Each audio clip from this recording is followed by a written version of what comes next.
નમસ્કાર દર્શક મિત્રો, હું છું પરેશ ચૌહાણ. સૌરાષ્ટ્ર સમ્રાટ ન્યૂઝ ચેનલમાં આપનું હાર્દિક સ્વાગત છે. તાલાળા ખાતે વિશ્વ આદિવાસી દિવસની ભવ્ય ઉજવણી.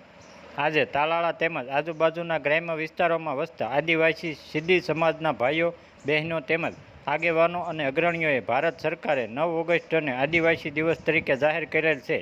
જેના અનુસંધાને આજે તાલાળા તેમજ તાલુકાના ગ્રામ્ય વિસ્તારના તમામ આદિવાસી ભાઈઓ બહેનોએ એક ભવ્ય રેલી કાઢીને આદિવાસીના ભગવાન એવા બિરસા મુંડાની યાદમાં શહેરના મુખ્ય માર્ગ પર રેલી નીકળી હતી અને આ આદિવાસી સમાજમાં એકતા અને ઉત્સાહ જોવા મળી રહ્યો હતો. આ રેલી તાલાળા આંબેડકર ચોકમાં પહોંચી અને ભારત રત્ન બાબા સાહેબ આંબેડકરને આદિવાસી સમાજના આગેવાનો અને અગ્રણીઓ દ્વારા પુષ્પહાર પહેરાવવામાં આવ્યા હતા અને પૂરા ઉત્સાહ સાથે રેલી શહેરના મુખ્ય માર્ગો ઉપર પસાર કરવામાં આવી હતી. આમ વિશ્વ આદિવાસી દિવસની ધામધૂમપૂર્વક ઉજવણી તાલાળા ખાતે કરવામાં આવી. બ્યુરો રિપોર્ટ શ્યામ સાવડા, વિસાવદર.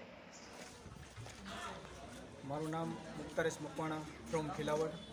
આજે તાલાળા ગીરની અંદર સમસ્ત સિદ્ધિ સમાજ વતી વિશ્વ આદિવાસી દિવસ જે મનાવવામાં આવી રહ્યો એ બહોળી સંખ્યાની અંદર જે આજે અમે આ દિવસને મનાવ્યો છે તે દિવસ અમારો ગર્વનો દિવસ છે.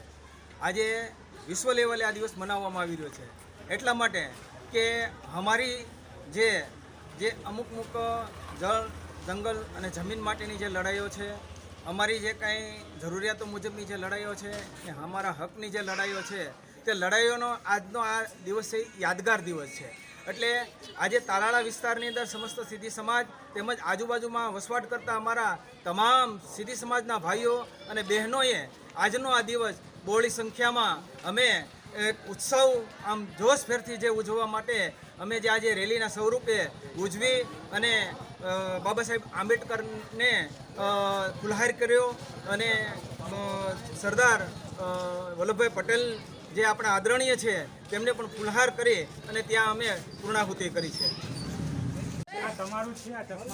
સામાજિક કાર્ય કરતા આજે આપણે વિશ્વ આદિવાસી દિવસ ઉજવવામાં આવેલો છે અને બાબા આંબેડકરના સંવિધાનનું માન અને જે જળવાઈ રહે કે અત્યારે આપણે આદિવાસીને અને અમુક વસ્તુ જે ખતમ કરવા માંગે છે સંવિધાનને પણ, તો મારે એક જ વિનંતી છે કે જે સરકારની અંદર કે જે અમારા જે સંવિધાન ને જે આદિવાસીનો હક છે તેની અંદર ઘણી બધી વસ્તુનો સમાવેશ કરે. એજ્યુકેશનની પાછળ અમારે પાછળ ધકેલવામાં આવે છે અને સમગ્ર વિશ્વની અંદર જે આદિવાસી મનાવો તે બદલ હું સમગ્રને વિશ્વ આદિવાસીની શુભકામના આપું છું. જય હિન્દ, જય ભારત, જય ગરીબ.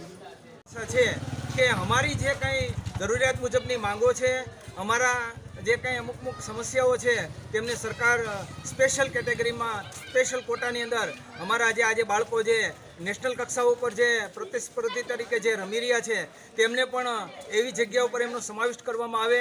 સાથે સાથે અમારા જે કોઈ સરકારી યોજનાઓ છે તે પણ અમને જરૂરિયાત મુજબ મળવાપાત્ર થતી હોય તેઓ મળે અને એવી જ અમારી અપેક્ષાઓ છે.